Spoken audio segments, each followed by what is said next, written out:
It's 6 p.m. on a Tuesday here in Korea. Welcome to our newscast. I'm Daniel Che. Let us begin with the headlines. President Park Geun-hye attends a business forum that aims to link Korean companies with local buyers as part of her historic visit to Iran. The minor opposition People's Party selects Park Ji-won as their new floor leader. Saenuri choose Chung Jin-suk, while the Minju Party of Korea is set to hold a convention to pick its floor leader in the later half of the year. Wind advisories have been issued for most parts of South Korea, with strong gusts forcing Jeju International Airport to ground some flights, leaving some travelers stranded in the island until conditions improve. Our starting point is Iran, where President Park Geun-hye is wrapping up the last day of her state visit there after sealing a set of historic deals at a summit with her Iranian counterpart yesterday. For more on today's activities, we have our presidential office correspondent Song Ji-sun on the line for us from Tehran. Ji-sun, fill us in. Good evening, Daniel. President Park Geun-hye on Tuesday drummed up support for Korea's largest ever business delegation traveling with her, setting the stage to create a stronger network between Korean and Iranian businesses at Korea-Iran Business Forum in the morning. At one-on-one consultations held with local buyers on Monday, over 900 meetings took place between 123 Korean companies and 494 Iranian buyers. The event produced deals worth $500 million, setting a new record in both the amount and participating number of foreign buyers. Startups fostered at Seoul's innovation centers were also those that attracted foreign investment. Seoul and Tehran will also beef up support by setting up a Korea desk and an Iran desk at their respective trade agencies, and President also vowed to rev up trade and investment and expedite customs clearance.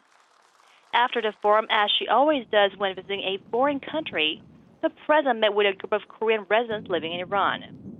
As the last itinerary in her state visit, she will soon visit Iran's National Museum to gain a better understanding of Persian culture and its legacy before taking off to Tehran later in the evening. Back to you, Seoul. All right, Ji-sun, thank you for being out there and thank you for those updates. Moving on, South Korea's top diplomat was part of the president's entourage on that trip, and the foreign ministry is putting particular emphasis on Iran's statement opposing North Korea's nuclear development, saying it will send a strong message to the regime. Kwon So-hwa tells us more.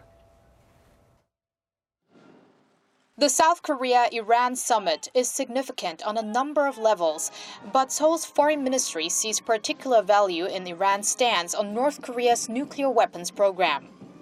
On Tuesday, the ministry spokesperson welcomed the joint statement by President Park Geun-hye and her Iranian counterpart Hassan Rouhani, which clearly states their opposition to any nuclear development, in addition to reaffirming their commitment to the Nuclear Non-Proliferation Treaty, which promotes nuclear disarmament and cooperation on the peaceful use of nuclear energy. It's very meaningful that Iran, as a country that has traditionally amicable ties with North Korea, has, at a summit level, for the first time clearly stated its position on the North Korean nuclear issue and on our pursuit of peaceful reunification. During the summit, President Rouhani also stressed that nuclear weapons cannot be used to strengthen security. That statement is a confirmation of the remarks made by Iran's Foreign Minister Mohammad Javad Zarif in November last year during Yoon Byung-se's first visit to Iran in 14 years as a South Korean foreign minister. Seoul's foreign ministry said Tehran's position, coming on the heels of the condemnation against the North's nuclear tests and missile launches at the Conference on Interaction and Confidence-Building Measures in Asia, which Minister Yoon attended in Beijing last week, sends an even stronger message of warning to North Korea. Kwon So-hwa, Arirang News. To complement President Park's trip to Iran, Korea's Culture Ministry lined up a series of events to promote Hallyu, or the Korean Wave, in the Middle Eastern country. The president hopes these events will also support closer diplomatic ties. Kim Mi-ji shows us how thousands of visitors are eager to get a taste of Korean culture. K-culture is being embraced in the heart of Iran. Some 3,000 visitors flocked to Korea Culture Week, which is being held in line with President Park Geun-hye's visit to the Middle East nation. The program offers an array of events that promote Hallyu, or the Korean Wave. Visitors get the chance to experience Korea through delicacies like the fermented vegetable dish kimchi. Visitors can also try on traditional clothing or hanbok, learn more about herbal medicines, and take part in an exhibition on Korean art. Screenings of popular Korean dramas are also a big draw. Many visitors expressed hope to be able to watch these K-dramas at home, which could be very soon as Iran's state-run broadcaster is looking into buying the rights to broadcast them locally.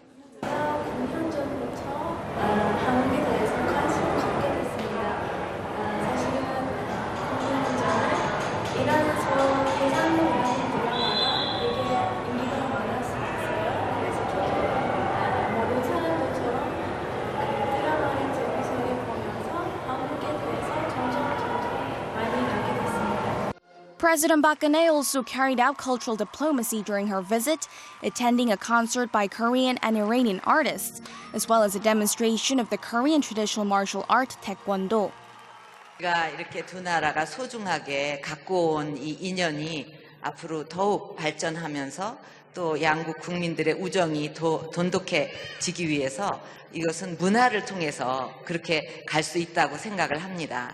The Korean government said it will open a Korean culture center in Tehran next year and work to further enhance cultural ties.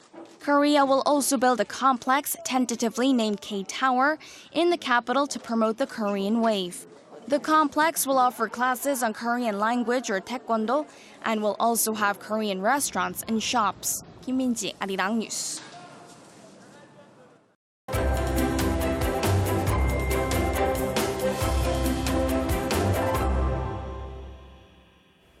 Coming back to South Korea, there's been a flurry of political action on this Tuesday. The three main political parties are busy with selection of new floor leaders. The latest announcement comes from the ruling Saenuri Party. For details, let's connect with our political correspondent, Park Ji-won, standing by at the National Assembly. Ji-won? Hello, Daniel. The ruling Saenuri Party has just elected four-term lawmaker-elect Chung Jin-suk as its new floor leader and his running mate Kim Kwang-nim as the party's chief policymaker. In a vote that was held after more than 2 hours of policy debates, former senior presidential secretary for political affairs Chung got 69 votes from his fellow lawmakers, defeating another political heavyweight Na Kyung-won, who earned 43 votes, while former fisheries minister Yoo Ki-jun pulled 7 votes. Chung stressed that he does not belong to any one faction and vowed to do his best to revamp the party in crisis and ultimately help it win big in the next presidential election. Well, we'll be looking forward to him to deliver what he promised. Ji-won, let's turn to the opposition camps. The People's Party went ahead and chose theirs first, and the Minju Party is taking their time. The Minju Party of Korea also held a meeting today for its incoming lawmakers. What did they discuss? Yes, Daniel, the main opposition party also held a special meeting of all its recently elected lawmakers this afternoon. The Minju has unanimously decided to hold its next convention either at the end of August or early September to elect its Liberal Party's new leadership. Current interim leader Kim Jong-in will continue to lead the party until then. Well, now the minor opposition People's Party, which has already confirmed its floor leadership with veteran lawmaker Park Ji-won, has begun a series of 20 seminar sessions for its first-term lawmaker-elects. The sessions cover diverse topics from economy, welfare to security and aim to ensure that they are able to fulfill their legislative duties to the best of their abilities. They're hoping to get a solid start in the 20th National Assembly, which is set to open at the end of this month. Back to you, Daniel. All right, thank you for those updates, Ji-won. Moving on, it's looking increasingly likely North Korea could conduct another nuclear test in the run-up to or around a rare party congress set for Friday. Seoul is certain the regime is ready to carry the nuclear test out at any given time. Kim Young-gil shares with us the latest findings. The South Korean military has once again confirmed that North Korea is ready to conduct a nuclear test at any time. Even after international warnings since its fourth nuclear test, North Korea is prepared and has the capability to conduct a fifth nuclear test at any time. Defense Minister Han Min-gu, speaking at a Parliamentary Defense Committee meeting on Tuesday, echoed earlier projections and said the test is likely to come sometime around the North Workers' Party Congress set for Friday. He also said the North Punggye-ri nuclear test site appears ready for a new test. The defense minister sought to assure lawmakers that the military is ready to respond to provocations from the north and would not only mobilize its military but join forces with the United States. He also said the South Korean military is stepping up its anti-submarine capabilities in conjunction with the U.S. Army, in light of the North test of a submarine-launched ballistic missile last month. The Joint Chiefs of Staff of South Korea and the U.S. are discussing how to counter SLBM attacks from North Korea. We're working on how to execute a quicker response time. In addition, Han touched on the deployment of the THAAD U.S. missile defense system, saying Seoul will provide the land and facility for the system, while the U.S. will bear the operational costs. Han also discussed the ministry's analysis of North Korea's fourth nuclear test in January. He said no xenon isotopes, which are part of an H-bomb signature, have been found, meaning that the bomb detonated was atomic. Kim Young-gil, Arirang News. In 3 days, we can expect to get a clearer look at North Korea's plans for its future when it convenes a rare meeting of its ruling Workers' Party. Connie Kim takes us through the preparations and possible schedule for Pyongyang's highest-level meeting. North Korea's ruling Workers' Party Congress is expected to be held for 3 to 4 days starting on Friday, according to a source familiar with North Korea who provided a sketch of the itinerary for the upcoming event. The first day will begin with an opening speech, a briefing from the party's Central Committee and related discussions. The second day will consist of a briefing from the party's Central Auditing Commission, after which party members will discuss new policies and adopt a written decision statement. On the third day, the party will elect officials for both the Central Committee and Central Auditing Commission.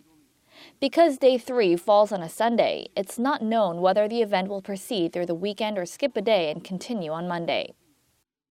The source said Congress participants have already entered Pyongyang, which is under tight surveillance during a special period around the party Congress. Border cities with China are also under guard. In the run-up to the party Congress, North Korea on Monday announced it had successfully ended its 70-day battle campaign to boost production, despite suffering under multiple layers of international sanctions for its multiple and missile weapons development. The North's daily Dodong-Shinmun said it had top production records in electricity, transportation, and coal. However, a South Korean government official has dismissed the claim, saying Pyongyang's production is limited as it depends solely on human labor. The preparations for North Korea's ruling Workers' Party Congress are almost complete. The officials elected and the message delivered, likely to focus on economic development, are expected to lay the groundwork for North Korea's future. Connie Kim, Arirang News. The United States is considering enforcing sanctions on North Korean government officials over the regime's human rights violations. Washington's Special Representative for North Korea Policy Robert King says the sanctions will apply to officials who oversaw the management of prison camps or orchestrated kidnappings of foreign citizens. Sources in Japan say around 10 individuals are currently on the list, but the leader Kim Jong-un is expected to be left off it for diplomatic reasons.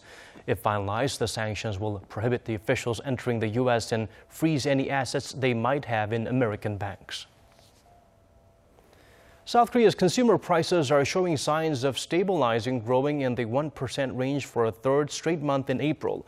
While the numbers still remain below the central bank's target, the prices of items related to daily life have soared. Hwang Jie has the up-to-date digits.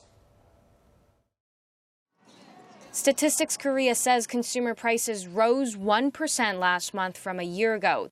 This marks the third straight month of an increase in the 1% range, a stark contrast from last year when price growth remained in the 0% range except for the last 2 months. The rise comes despite low global oil prices that dragged prices down overall by about half a percentage point as prices of agricultural and fisheries products jumped. The prices of farm produce that are closely related to people's daily lives rose 5.5% in April from the previous year. Service prices, which includes housing rental fees, also rose 2.2%. So while items from the demand side that make people feel like prices are running high led the overall rise, it was the plunging oil prices from the supply side that kept the prices still well below the central bank's new target of 2%. The finance ministry says, though, the country's core inflation, which excludes volatile agricultural and petroleum products, rose 1.8%. The ministry adds the downside pressure on inflation will let up down the road as global oil prices will gradually pick up pace. Hwang Jie, Arirang News. Korea is experiencing gale force winds on this day. Strong wind advisories have been issued in regions across the country. The Korea Meteorological Administration is warning the public to take caution when outdoors or on the road today and this evening, as strong gusts and rain are expected to continue through tomorrow. At Jeju International Airport, flights have resumed for the most part. An extra 60 flights to and from Jeju have been added to help stranded travelers get to their next destination. Rough weather also caused delays at Busan's Gimhae International Airport. However, flights there have also resumed.